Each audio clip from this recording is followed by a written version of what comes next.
right, listen up. We are looking for anything that looks like drugs or paraphernalia. Philadelphia Police Department, we have a search warrant. What is that smell? Man, you gotta see this. Is this normal? I don't know. I've never been in an abortion clinic before. You are not going to believe what I saw last night. How many? So far, we found over 30 of them. Healthy woman goes into a clinic, comes out dead, and there's no police report? Files have been moved recently. Look at this. You'll be the prosecutor who went after reproductive rights, and you'll be a racist to boot. You've got a lot of folk who'd like to see abortion outlawed. And this is not going to be the case that gives them an excuse. Prosecution has offered you a plea bargain, Dr. Gosnell. And I would have to admit I was guilty. I'm not guilty. And now it's an honor to be joined by Ann McElhinney. She's the screenwriter and producer of the upcoming film Gosnell, America's biggest serial killer, and author of the book from which the movie is made. So first of all, thank you very much for joining us, Ann. No, it's good to be here. Thanks so much, Stephen. So this is very exciting because this should be an ordinary real crime drama of the kind that we see produced by Hollywood in mainstream fashion on a regular basis, but it wasn't going to be produced in the regular fashion because of the subject matter. First of all, it's a brave and a difficult thing, I would imagine, to use this subject matter for a mainstream drama. Well, it shouldn't be. This is a story. This really happened. This is part of, this is part of the record. This is a trial that happened in Philadelphia, this century, a couple of years ago. An extraordinary trial, an extraordinary case. It shouldn't be at all extraordinary. When you think about Law and Order, all the crime that we see on the TV, covering obviously very extraordinary cases with all kinds of stuff. This is an extraordinary case, like many other extraordinary cases, except for obviously with one very particular distinction, that this involves the abortion industry. And suddenly we find Hollywood's appetite for crime is suddenly not as peaked as normal. And we certainly didn't expect the opposition that we experienced. But, it doubled us down in our efforts to get this story out. This is a story that, basically the mainstream have never wanted reported, has never really been reported, isn't known well in the country. And we're going to change all that. Right. Now, you know what it reminds me of? Because this is sort of, I see this as the dawning of an age of exposés. Because I'm a Roman Catholic, and I've been paying a lot of attention to the exposés in the Roman Catholic Church. And there are other things that are going on in government agencies and all sorts of areas where things we're not supposed to talk about are being exposed. And it's creepy to me because I see a parallel, actually, to the sort of stereotypical sinister cardinal, in the shadows, and the way that he wants to keep things secret that we all should reveal. And normally when we see movies about that, we root on the hero. Yes, go get that dark kind of satanic figure that is uncriticizable by dint of the fact that he belongs to a class that we're not allowed to criticize. Isn't it weird that right now abortionists and executives in the abortion industry are the equivalent of the shady, priests and Vatican figures of high drama? I've never heard anyone say that before, and I think you're absolutely spot on. I think that's a really, really interesting observation. And you know what they have in common is that the cardinals, priests of old had an enormous amount of power, both political and obviously religious, but they were enormously powerful characters in the community, which is exactly what the abortion industry is now, and the pro-abortion activists. They are the powerful. They are the powerful among us. And their power is so evident in this movie. For example, when you see what happened, that the Department of Health didn't investigate the deaths of 2 women at an abortion clinic in Philadelphia, not some backwater, not somewhere in some undeveloped country. This is America. This is one of the most progressive states in the Union. 2 women die. By the way, interestingly, one of them an African-American, a minority, another a Bhutanese refugee. And neither of those deaths were investigated by the Department of Health. I wonder why. And of course, the reason why is that this is abortion, and they don't want anything to, nothing can touch abortion. So we're not going to investigate because, God, what would happen if we were to discover something? What might have to happen if we discover something going on at 3801 Lancaster Avenue? Right. Well, what it would do is it would make us question dogmas that mustn't be questioned. Right? Yes. It reminds me very much of again, to continue that parallel. I'll drop it in a second. Sorry, I don't want to push it too far.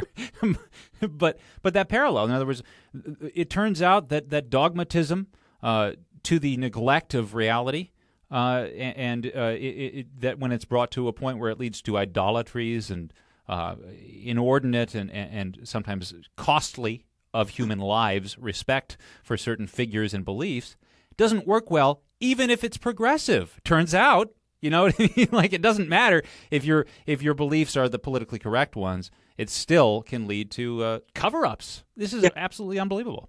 Yeah, no, absolutely. It's extraordinary. Absolutely extraordinary. So the great thing about this film, and what I really am really glad about in this film, is that it is mainstream.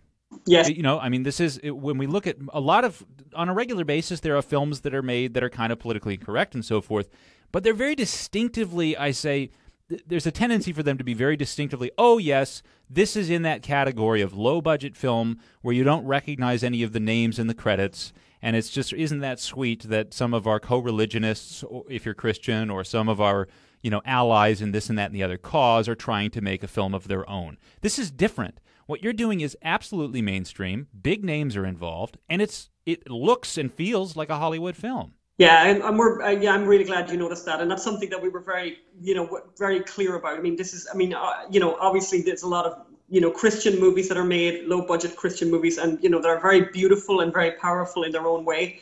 However, everyone knows that they're Christian movies, that they're, that's where they've come from. We're a couple of journalists. My husband used to work for the Financial Times, the Sunday Times in the UK, and I worked for the Irish Times, BBC, etc. And so, we wanted this movie to be very mainstream. We wanted this movie to be very like Law and Order. In a lot of ways, it's got the same aesthetic as a Law and Order episode.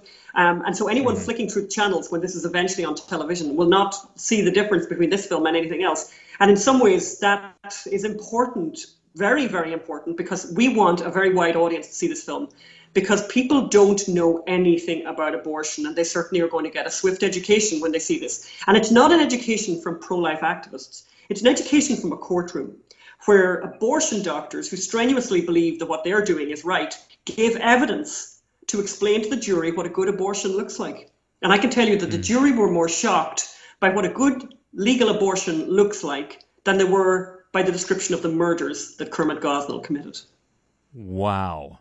So one element that is actually portrayed in this film that's very important is these are just ordinary, good faith cops and other observers on a local level looking at a horrific spree of crimes. And they're saying, oh my goodness, this is explosive. And they assume that CNN, the Washington Post, MSNBC, and all other commentators and reporters would be all over it. And they are surprised when that doesn't happen. Yeah, because these people look at it from a morally neutral perspective, not from an ideological one. So that happened in real life. It was appalling. You remember the empty courtroom, which I remember Molly Hemingway at The Federalist pointing out. What an abysmal failure on the part of our society at large. Yeah. How did that pan out? How did you feel that as you made this movie? Did you experience direct pressure from officials at Planned Parenthood or from news agencies or anything like that? No, it's even more, they're even better than that. So what they do is they kill you by ignoring you. So this story was killed by being ignored by the mainstream media. And then when we started to make the movie, I mean, we broke all records in crowdfunding. We raised $2.3 million from almost 30,000 people, and it didn't become a news story in the New York Times. Lots of stuff about this film, about this story, they just won't cover it because they want it to go away. They want no one to ever know this happened. And you mentioned about the empty press seats. That's how we came to this story in the first place. Phelan, my husband, was in Philadelphia on another story, and heard about this local news story as famously the famous phrase "local news story" that was used by Sarah Cliff of the Washington Post, that this was a local story. The reason that the Washington Post didn't cover it was it was a local story. A local story, a man who is facing murder charges for murdering babies, and being called a serial killer by the grand jury, had cats in his clinic, employed people who had a 7th grade education and had mental health issues and were drug addiction issues, had a 15-year-old anaesthetist, and that wasn't local news in Philadelphia. That's a local story. But my husband went to the case and saw those, sat on those in that area, in those empty press benches. He sat there, him alone in that really large courtroom with about 4 Mennonite women who were knitting in the back and witnessing for the dead children. And nobody else seemed to care. And that's what got us interested. That's why we're here 4 years later with a movie that is breathtaking in its power to change the world and to change people's opinion and to educate people on something that they don't know. Even the most educated person in America is unbelievably ignorant when it comes to abortion law. I've had stand-up rows with people, highly educated people, who do not know that it is legal to abort a child in this country at 9 months, that they don't know that. And we should know that. And if you think it's a good idea, you should be proud of it, and you should shout it loud and let everyone know that you're living in a state where it's okay to murder a baby at 9 months. So I think it's important, information like that. Pennsylvania, by the way, progressive Pennsylvania, you can have an abortion at 6 months. Again, I've had stand-up rows with people who said that that's not true. And, it's just like, well, it is, New Mexico, 9 months, Colorado, 9 months. People don't know this stuff, and people need to know. And people need to know exactly how it's done. If we're going to have a conversation about abortion, they should know how it's done. And this movie does something that I don't think any movie has ever done before. We use the trial testimony from the trial of Kermit Gosnell, where good abortionists, legal abortionists, were asked to describe a good abortion so that the jury could distinguish between a good abortion and murder. And I can tell you that is chilling testimony. And it's just words, but I can tell you the words that will stay with you forever. Oh, my God. Well, it's good. I'm glad to hear that you graduated in the estimation of evil people from the level of somebody worthy of open hostility or ridicule to the level of a person who's worthy of silent contempt because they are that threatened. Yeah, I think absolutely. It mustn't be addressed. Don't engage. And I love that line about the local news story. Imagine mainstream headlines about mainstream media reporters saying, "Oh, the Boston Globe Spotlight Team's story about the Archdiocese of Boston is just a Boston story." Well, Trayvon Martin, by the way, you don't have to go for that one because that actually involved a lot of victims in the case of Boston. But if you think Trayvon Martin. Yeah. Trayvon Martin didn't turn out to be a local story, apparently. Michael Brown, one individual, again, why that wasn't a local story. That was national news. That wasn't even national news. That was international news on a daily basis. So, and it's interesting, actually, to make the contrast with Michael Brown, because, again, that was about racism. And if ever there was a story about racism, this is a story about racism. The victims are black.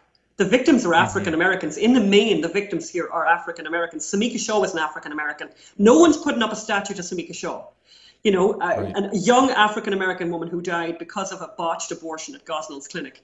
Yet they want to put a statue up to Michael Brown, who's a thug, who assaulted a shop owner, an immigrant shop owner, and then tried to beat a police officer to death and died for his trouble. But they want to put a statue up to him. And no one has ever heard of Samika Shaw. Well, we're going to change all that. All right. Well, God bless you for the good work you do. Can't wait to see the whole film. 12th of October. Make sure you get your tickets early and often. 750 screens across the country. It's going to be in a cinema near you. That's right, October 12th. Don't forget, viewers, do go see this film, absolutely. And if you haven't yet, can we support it in any other way? You can buy out theaters, by the way. That's a marvelous thing to do. So once we publish the list of theaters, you can buy out a whole theater yourself. And then just invite all your friends. And, the first weekend is crucial. We need people in the seats in every cinema where it's on. All right. Well, you heard our viewers, especially the wealthy viewers among my listeners and viewers. I'm sure you know who you are. Make this happen. All right. Thank you again, Ann. I look forward to seeing it. Thanks a lot. Bye now.